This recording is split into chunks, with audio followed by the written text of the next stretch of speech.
Good afternoon. Welcome to Trail Talk. Thanks so much for joining us today. We are pretty excited to have our special guest with us. This is Brook Holding. Brook, welcome to Trail Talk.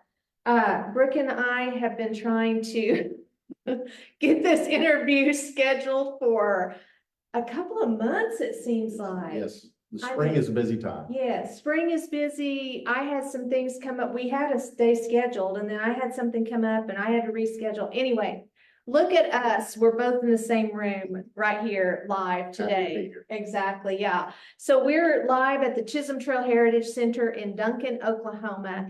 And we're going to talk about the Red River Technology Center, which is, we used to call it the VOTEC back in the day, but a very vital part of our community, I would say.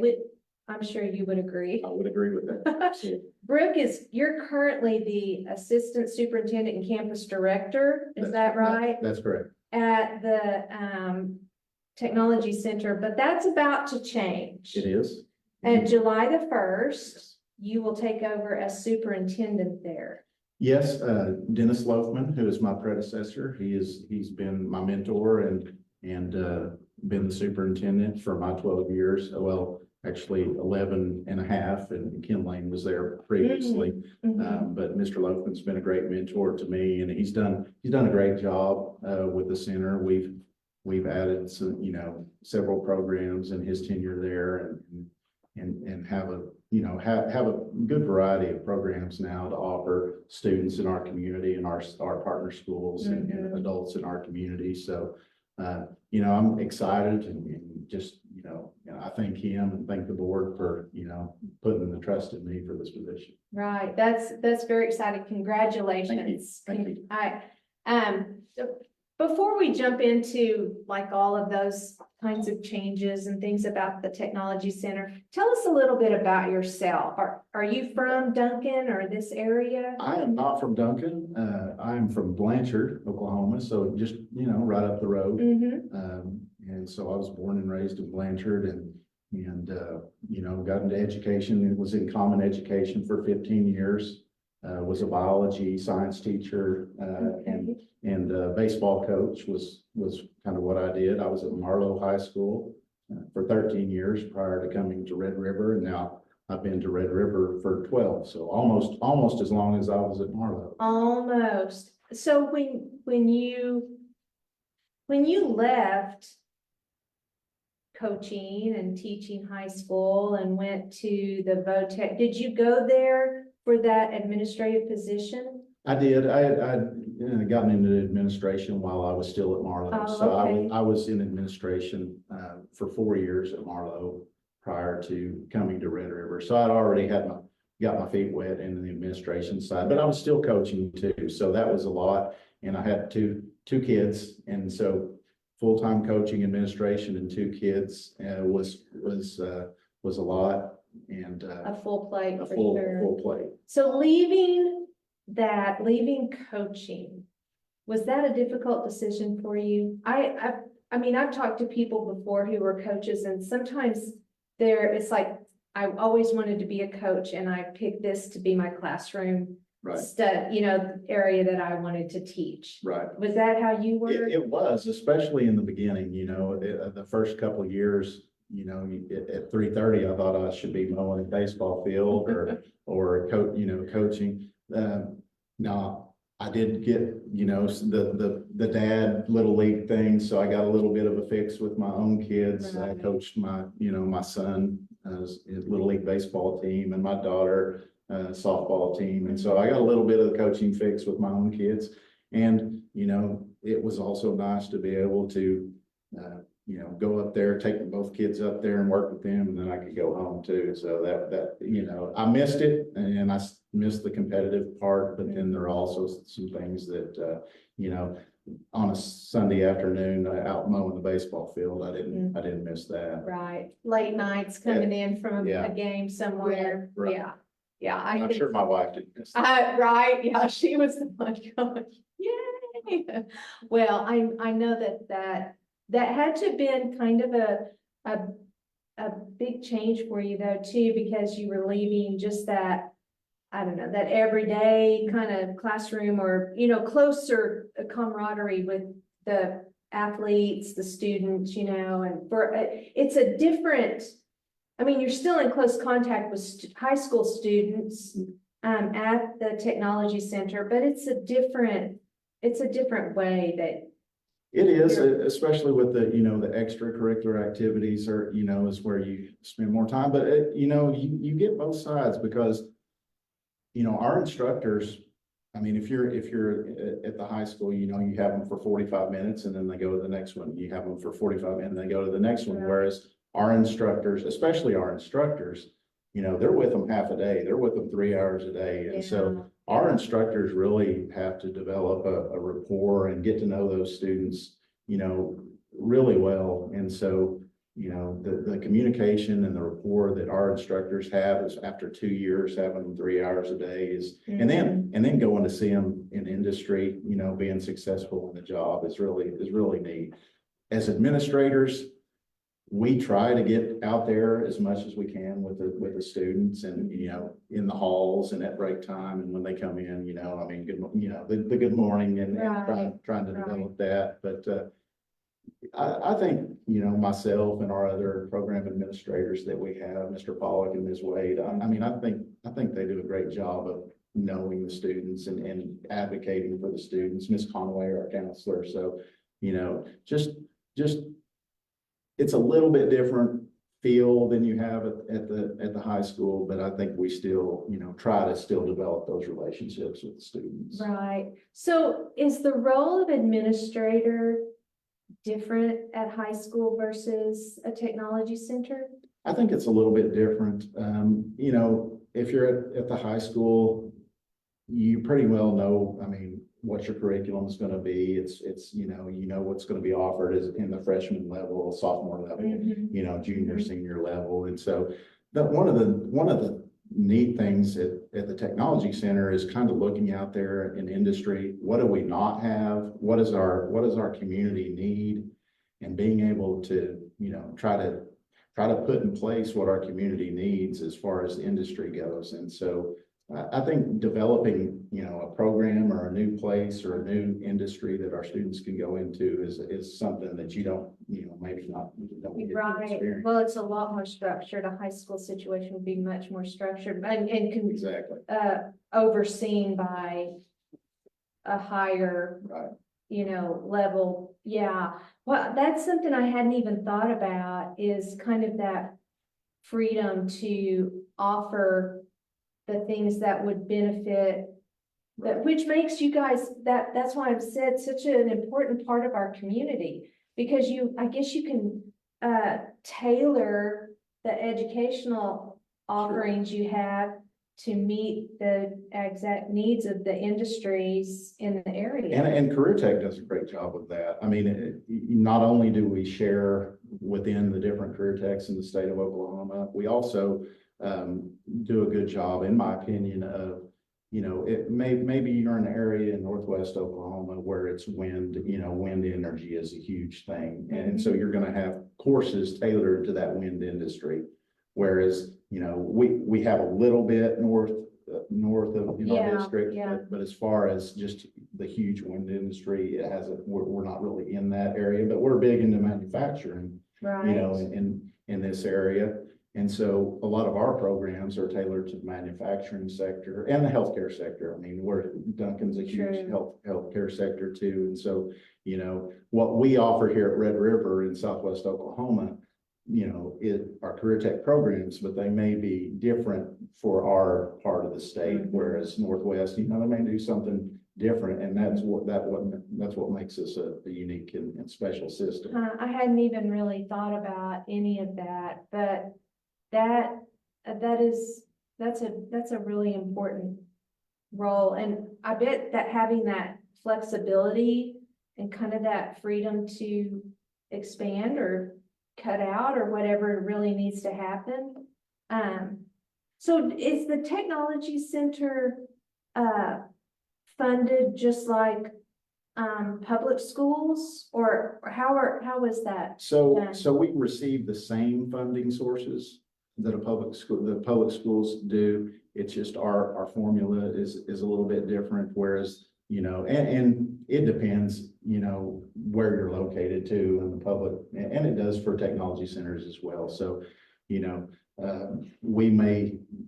Red River may get a different portion from the state and from local ad valorem, and from federal. I mean, we basically have three funding sources. We have our Okay. local, which is ad valorem taxes. We have the state sources, which comes just like the public schools. Yeah, and then we also have federal dollars that we can get for, mainly in the form of Carl Perkins funding, but there's some other federal funding sources that we get too for students. Maybe it's an adult student that receives Pell, so that would be Right. a funding source Right. for us as well. Right, because you guys do offer adult education as well. Right. So what is that kind of that age thing where students can begin attending classes So, at the technology? so Red River, they start as juniors. Okay, Typically, they'll start as a junior in high school, and then they can come,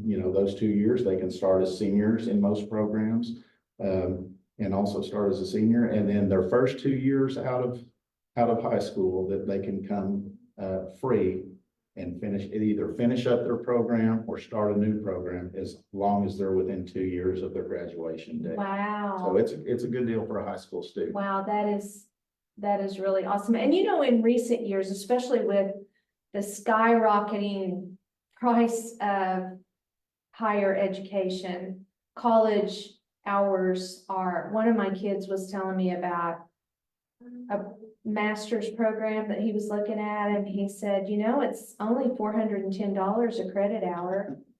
I was like, he said, I know that sounds like a lot, but that's like the least expensive one he'd looked at like 4 or 5 different schools, and that's a Right. significant amount of money, where, I mean, this is going to take you on a different career path. Sure.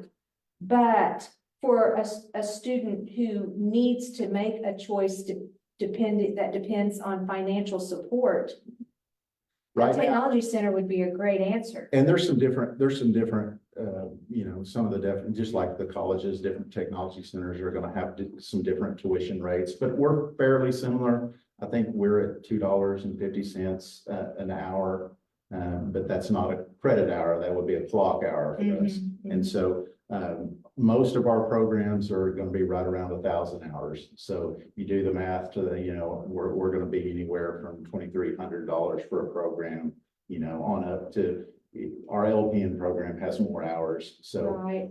and some fees and costs. So it's a little bit more expensive, but it's still affordable. And as long as the program reaches the 600-hour mark, then it will qualify for a financial aid assistance. Okay. For somebody that qualifies for that. And would go on qualify for a Pell Grant, like Exactly. you mentioned before. That was what triggered Yes. that thought in my head. So, for a junior to attend the VOTEC, are there requirements that they have to have?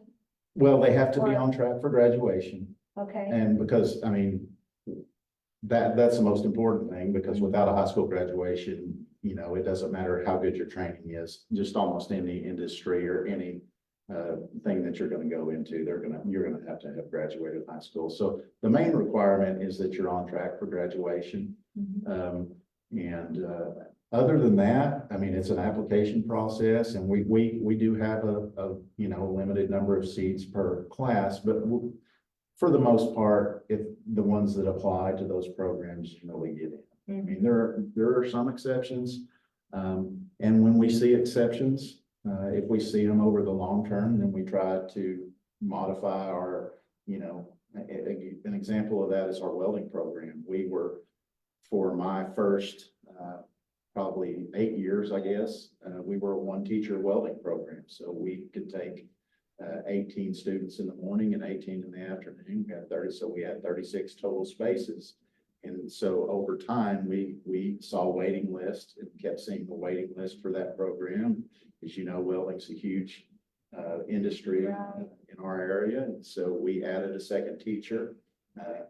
We have a great new facility for that, and with a couple more, stalls that are available to you. So, we take about 20 students for each instructor. So we have 80 spots available Wow. instead of 36. Wow, Do a pretty good job filling those up. that is So, awesome. Honestly, so if, I don't know if just anyone can, but I had the, good fortune of being in well, I actually was a chaperone when one of my kids was in 8th grade and they toured sure. the Votech. But then as an adult, or for me, my leadership Duncan class, we took a tour on Education Day, and the welding area is one of those spots that still stays in my mind. I don't know if it was the combination of the sound and the smell and everything that you see, but I just thought these young people in here who are learning this, they are in the throes of doing all of the practicing that has to be done to learn this skill. Right. And it was just very, I don't know, I could just really see the whole program and playing itself out in that area. And that building, the welding building is, I think this is our 3rd year in that building. In the new So one, it's- I didn't even see that one. It's a new building, but, the main building was completed, I think, in 1977. And for a building that was completed in 1977, it's in unbelievable shape. Our maintenance department does a great job, keeping it up. We always get, compliments on the way it looks. No, it's still 50 years old. And so we have some growing pains sometimes, but, for the most part, something that was done and completed at that time. We're fortunate to have the space we do. Right, it's, so you guys offer, those kinds of courses that prepare a person to go directly into a field. But you also have through Project Lead the Way, are those considered like a college prep kind of course? We consider them a college preparatory. Well, that's the way I think I mean, about it too. Yes, I think that's the way, we envision those as college. There's no certifications that come with those other than, Project Lead the Way. You have some final exams. And so those students that typically go through our pre-engineering academy and biomedical science academy are college-bound students. And, we see ourselves as an extension of the high schools that we serve. We have 11 partner schools that we have, Duncan being the largest, but also, the surrounding area. We serve 3 counties, Cotton, Jefferson, and Stevens County. And so, budgets get tough in the public schools, especially if you don't have, a huge tax base. And so those things that we can offer, upper level science courses, upper level math courses, can be a help to those schools that may not be able to offer, some of those classes. So, Well, I'm gonna take a minute right here and brag on the biomed, and my son that went through that, this'll be, he'll be out for 12 years this month. But he, knew he wanted to be in a health-related field, did some of the early steps that they take and settled on pharmacy and went into pharmacy school. Well, pharmacy school is hard.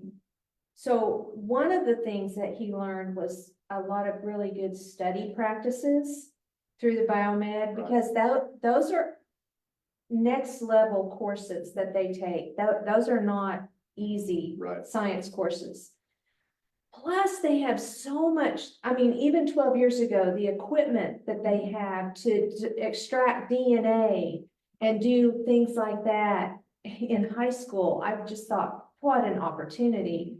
But he came out of there with a lot of confidence in himself and was able to take that confidence off to college that, I don't know if that would have been there with the high school courses, just because the expectations and the challenges weren't available in the high school that were available through the biomed course. And I would just, I mean, anyone who has a student who is interested in something like engineering, or because I know kids who went through engineering and had a similar Right. experience. I just think that those are two of the greatest courses that are there. If your child is interested in college. Right, yeah, and it's getting, I mean, it's not just the public schools. I mean, instructors for those upper level, math and science courses they're getting harder to find. And so,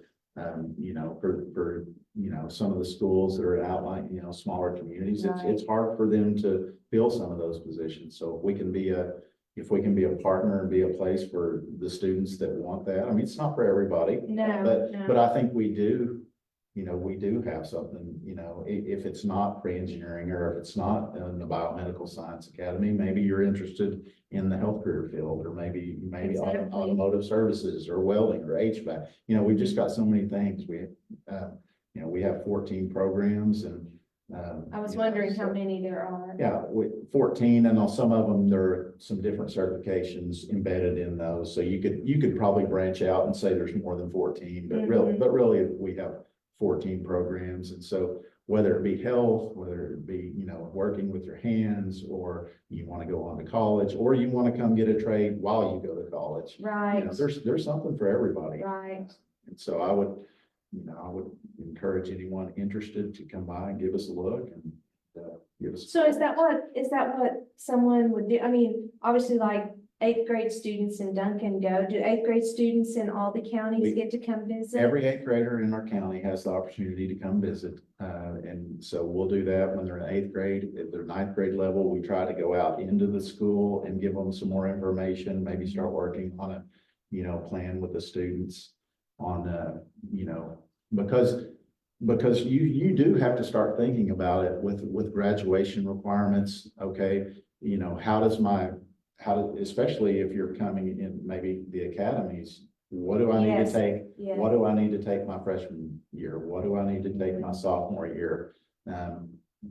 Because if you don't start thinking about that, you may find you're taking algebra 2 and trig in the same year, and that's not a good thing. You want to do those in different years. So, the main thing is you start thinking about what you want to do early, and that's why we do bring them out in 8th grade. They come back to us as sophomores because they're 1 year now from deciding whether they want to come. So sophomores, we bring everybody back on campus for a more extensive, a little more time in the particular program of interest. And then we also offer 2 shadow days, one in the fall and one in the spring, for those sophomores that will sign up and say, okay, I've seen every program. I'm interested in cosmetology.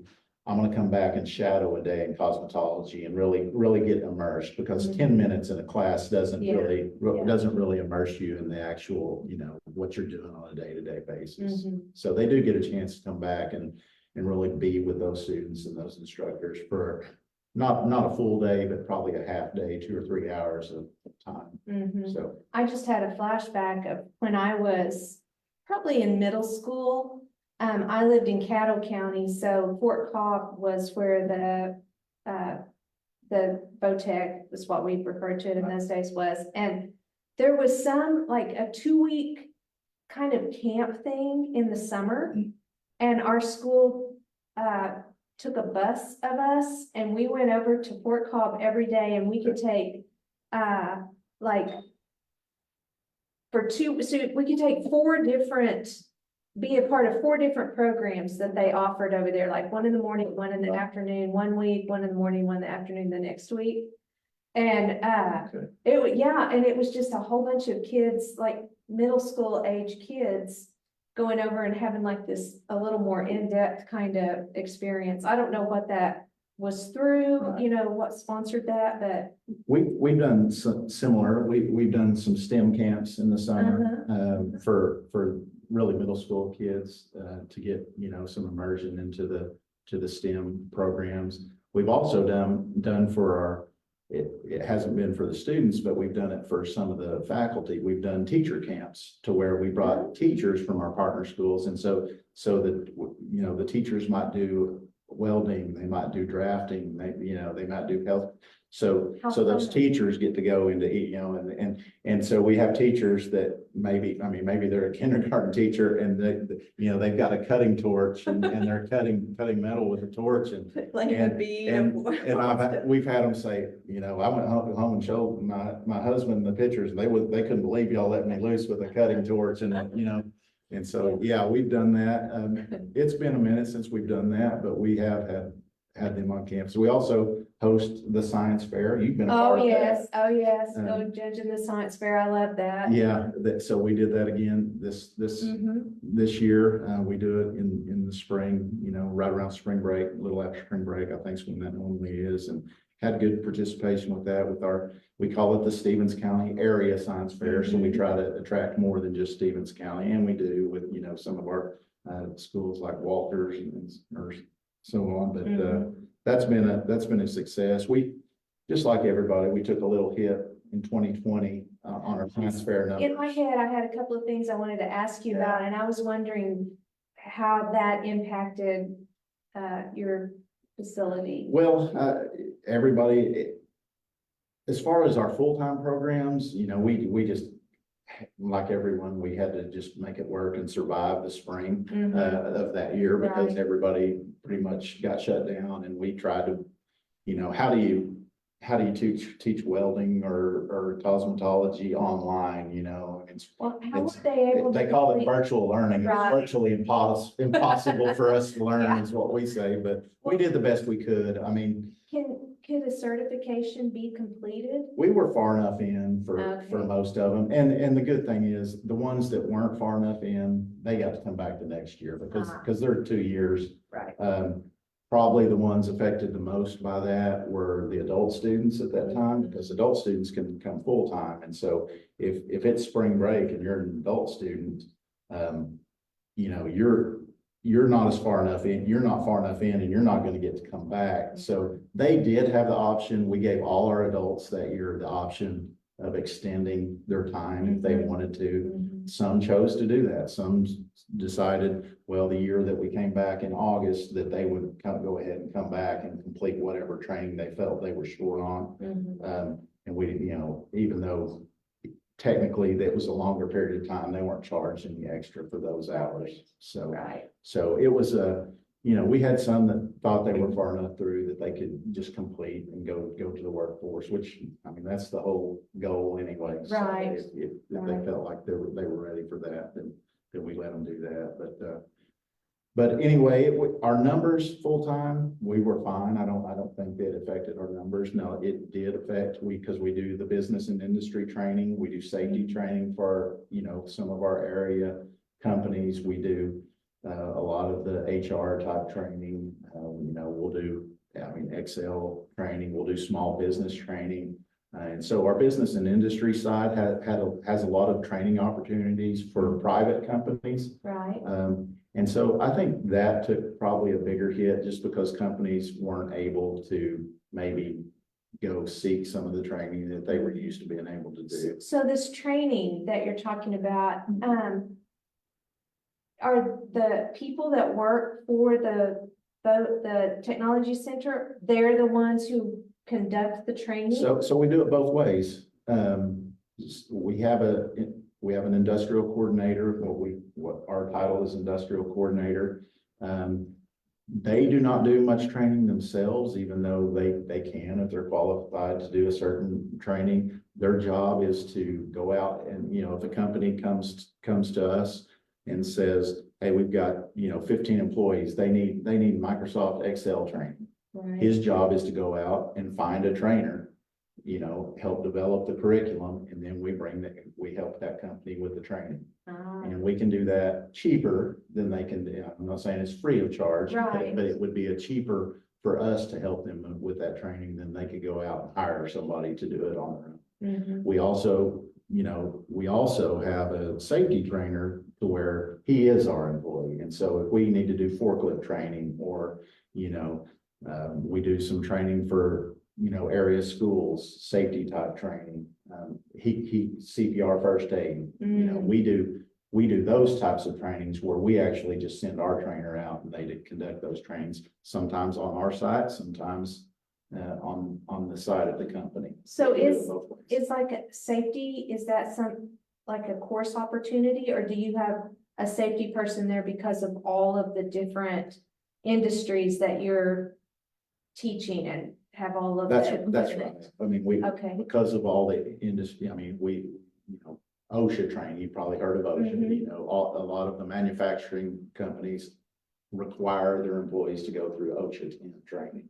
Well, he's qualified to teach that training, so he can go, he teaches our students, Mhm. because our students have to learn that safety portion too. We don't want somebody, running welding equipment or auto service equipment or machining Right. equipment before they are safe to do it. And so that's really, if the student comes to us the first year, they're in safety. I mean, Mhm. that's the first thing they're gonna do, and we're gonna do that until we're confident that they're safe to get out there and use that equipment, because, I tell them in orientation, it probably won't be me doing the orientation talks next year, but, well, however many fingers and toes you come in with, we want you to leave with that same. Right. So, Right, I worked more in the business world or different, nothing kind of like where the accidents like that could happen. And then when I got married, my husband works at Halliburton. And he would come home and, well, especially after we had kids, he would say, in our meeting today, the safety topic was blah, blah, blah, because every single time they have a meeting, they have to have a safety topic at Right. that meeting. And I'm gonna take that. That's a good practice. I mean, we learned so much just at our dinner table with his safety topics, or he would have, there'd be something that would happen at So your home. kids were like, another safety topic. Dad, all right. Okay. Or he would take something that happened in our home and, talk about it at a safety topic that he had to have. So, but anyway, I mean, it was a really, so yeah, we're the people who always wear bike helmets when we ride bicycles and closed-toed shoes, and all that. But I mean, safety is a really important thing. And I don't know if you've noticed, maybe you have, but like Halliburton used to have a sign out by the road that said, we have been this many days accident-free. I'm Yeah. sure that, and so putting people Just in the culture, it is workforce. culture. Yes, putting people in the workforce who are aware of the importance of safety and take that extra care. Right. I mean, they make a great employee, somebody that you don't have to be concerned that they're going to do those careless things. Sure. So, And going back to the biz side, I mean, everybody thinks of the career tech and the full-time programs we do, but that is a huge side of it, is what we term short-term training, to where, maybe a student can't come. I mean, this is a big commitment. If an adult wants to come to school for a year for 6 hours a day, that's a huge commitment. So, right.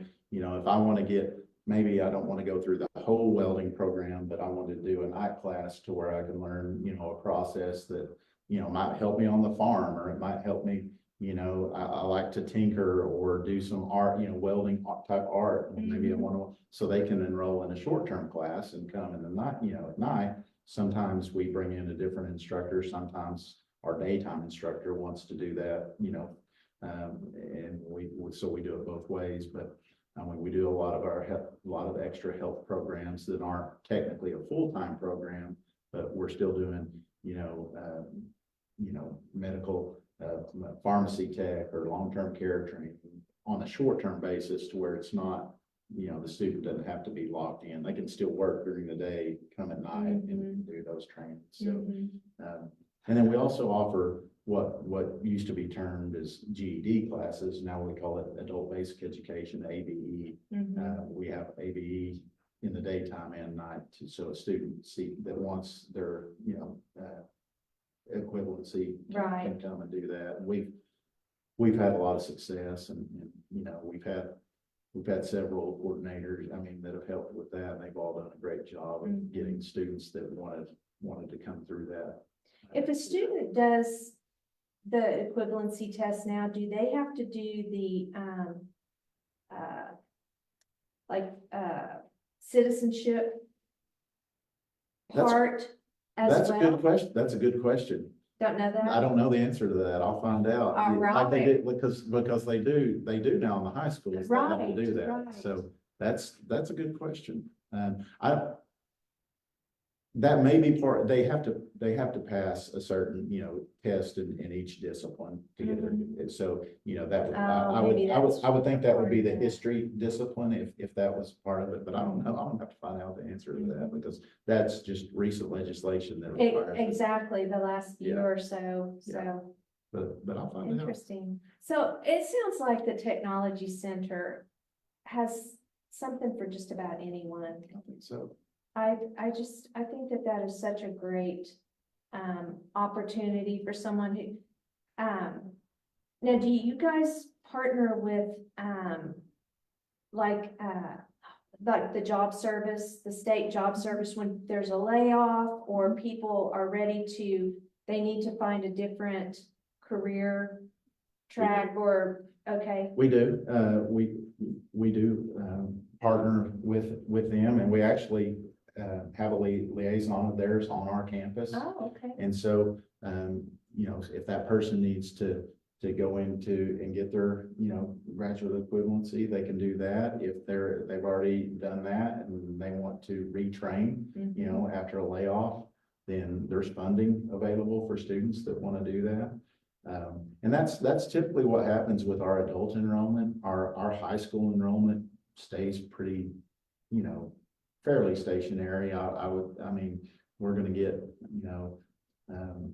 probably 80 to 85% high school students, and then our adult population is gonna be anywhere from 15 to 20% normally. But when you do have a downturn and there's, Right. then our adult population does go up a little bit because, a lot of them are seeking to retrain at that time. So, Well, and the benefit, I think they can draw benefits Absolutely. while they're going through that education process.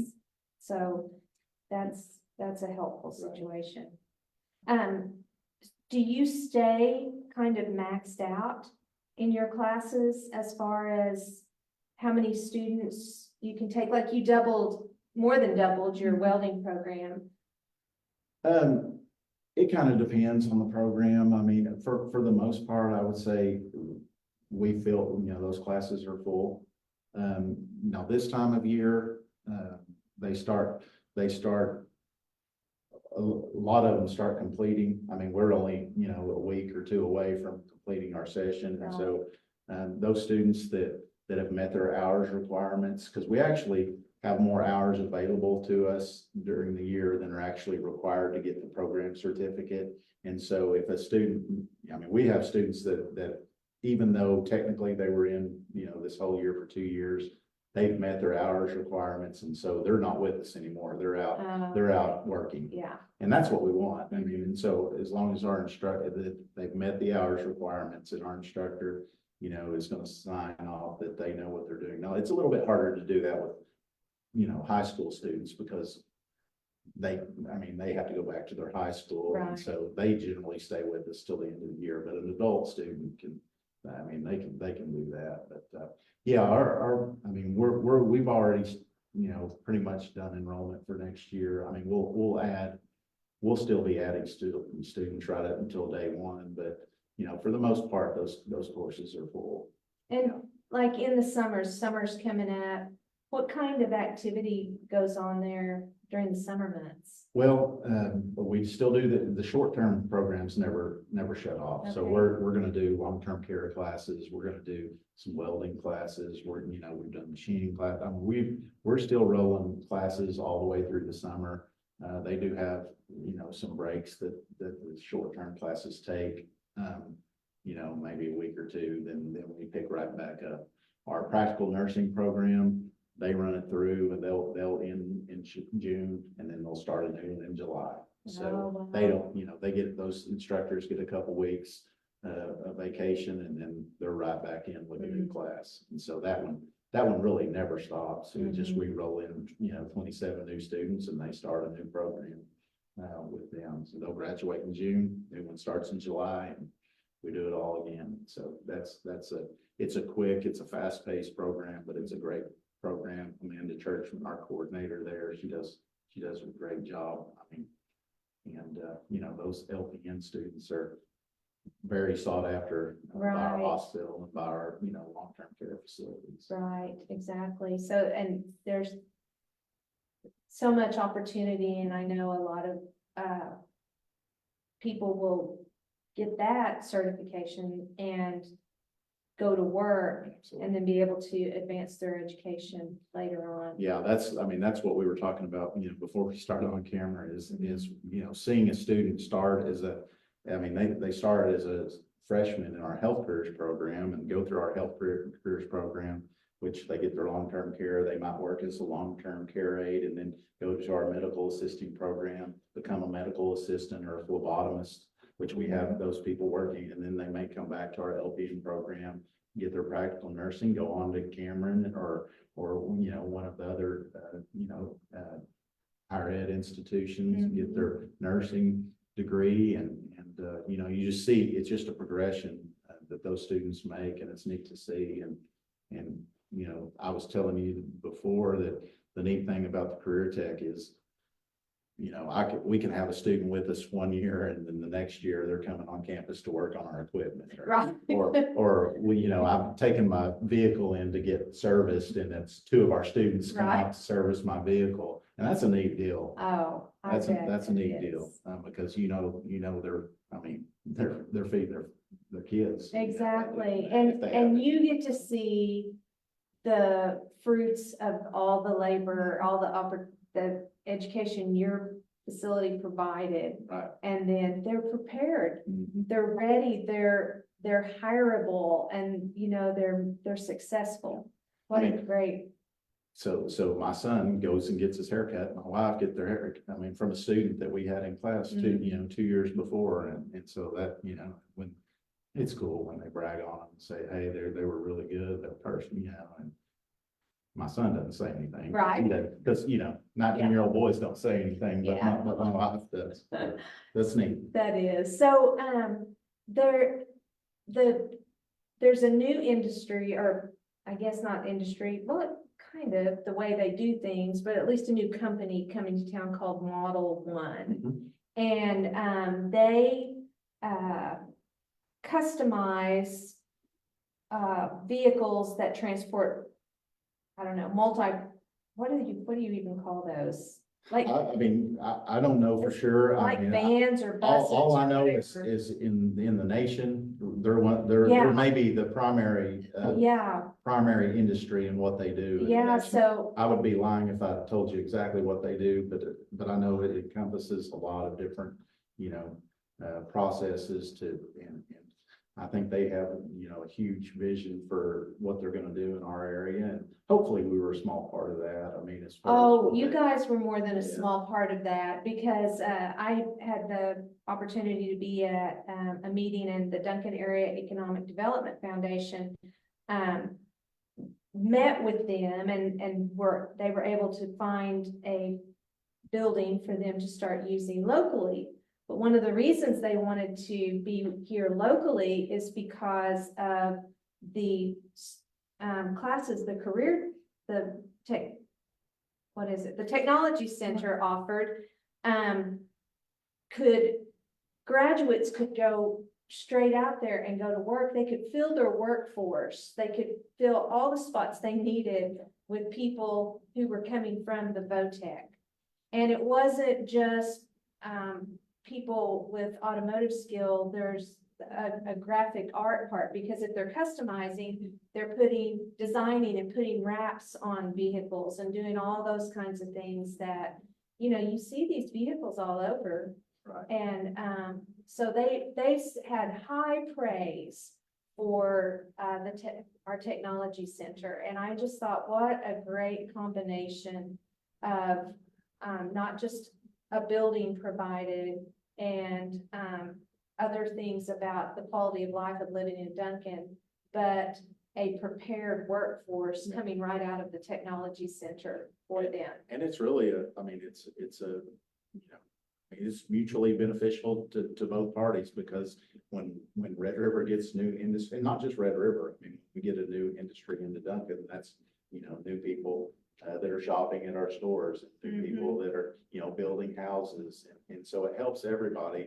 And then in turn, it's going to, I mean, it not only helps with our, you know, Well, there's our funding. Right, your tax It dollars. increases that and gives students more opportunity, but then it gives them, you know, that company, it's providing workforce for them. So hopefully it's a good balance between what we get out of that partnership and relationship and what the company does. And you know, hopefully we'll just continue to be, you know, to make those types of partnerships and be able to bring in those groups. I know, like I say, Data, you know, really works hard to ensure that we're always looking for new groups to come in. Well, and I like what you were saying earlier about, you know, adding a new,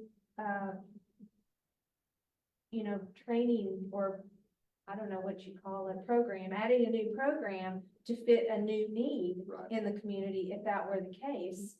You know, you guys have that ability to do that sort of thing. And we can do that, you know, so it may not be enough for a full-time program where we get them for 2 years, but it may be enough that the company just needs specific training where, you know, maybe we don't want to hire an instructor full-time for that, but we go through the industrial coordinator and he goes out and looks for an adjunct instructor to be able to do some of that, you know, training, that more specialized training. Right. Because it's hard in our full-time programs to train for one specific company. We're trying to train for, you know, a variety of groups. Now they can go work for any group that they want to once they complete that. But where we do the more specialized training for a company is kind of through our business and industry side. Right. If that makes sense. Right, yes. So, looking forward, the new superintendent, how do you see your role changing from what you've been doing, you know, to this next step? Well, you know, hopefully I can keep a hand in with the students and with the instructors and because I mean, that's why I started education, you know, the being able to talk to kids and students and instructors and, you know, seeing them get joy out of what they do. I won't probably have as much dealings in the day-to-day, you know, whether it's student attendance or a student doesn't do maybe what they were supposed to do, you know, but just more of looking down the road and you know, trying to see what, you know, kind of what we talked about. What do we need to add? How do we partner with, you know, our business and industry, you know, folks to see, are we missing something that we really should be doing? You know, and I mean, at the end of the day, we want to provide as much opportunity for our, whether it's a high school student, an adult student, or our business as we can. And, you know, sometimes that's popular with some groups, you know, you just have to, you know, do the best you can with, you know, with your dollars, because Right. you have a finite amount of that, but we want to try to get the biggest bang and biggest opportunity that we can for our students and businesses in our community. So, you know, kind of looking, and that's a fun part of it, is looking to see, okay, is there anything coming that, you know, that we're not currently doing? I mean, and that's fun to do things like that. Oh, I'm sure.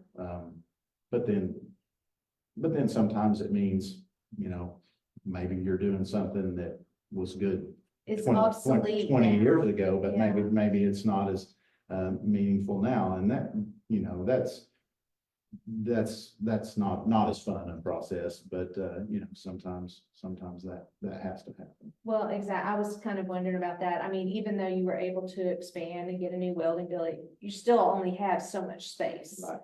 And so it's not like you're able to keep adding. At some point, you have to take something Yeah. out. Right. But I mean, the way technology changes and, there are things that are no longer relevant or no longer helpful Right. to prepare someone for a future career. So, Sure. I love it. I feel like I had another tour of Yeah.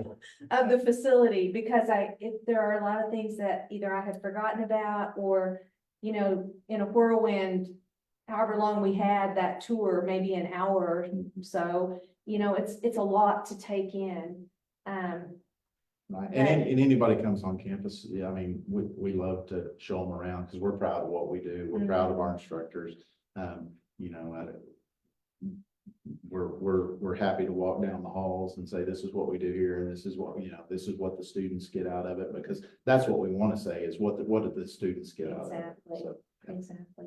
Well, if anyone is interested or has any questions, if you go to the Red River Technology Center website, all the contact information, everything you would need would be there for the They have an app also. There's a Okay. Red River app. Red River app. And There so you A go. lot of that's for student use, Uh-huh. but anyone can download that app. Uh-huh. But, we Very do nice. our student messaging and, things like that, Mhm. through that, because students don't look at websites.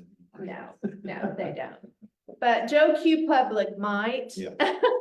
And at least schedule a tour or something, and take your student if you think that there's an opportunity for them that, maybe they're just not sure what they want to do and they just need a little push in there, and maybe they'll find out something they don't want to do. That can be just as important. Exactly. They're gonna get a really good education in whatever that is anyway. Absolutely. So, well, thank you so much, Brooke, for being you. on Trail Talk today. I think our viewers are gonna learn a lot about the VOTEC and maybe answer some questions that folks didn't even realize they had. I hope so. Yeah, and Thanks for having me. Glad we Congratulations. could get together. me too. Congratulations on becoming the new superintendent. You'll be the face of the technology center now. Yeah, Right? right. Well, listen, when we sign off, we always say happy trails. So, Okay. all right, you ready? Yes. All right. All right. We'll see you guys tomorrow and Happy happy trails. trails.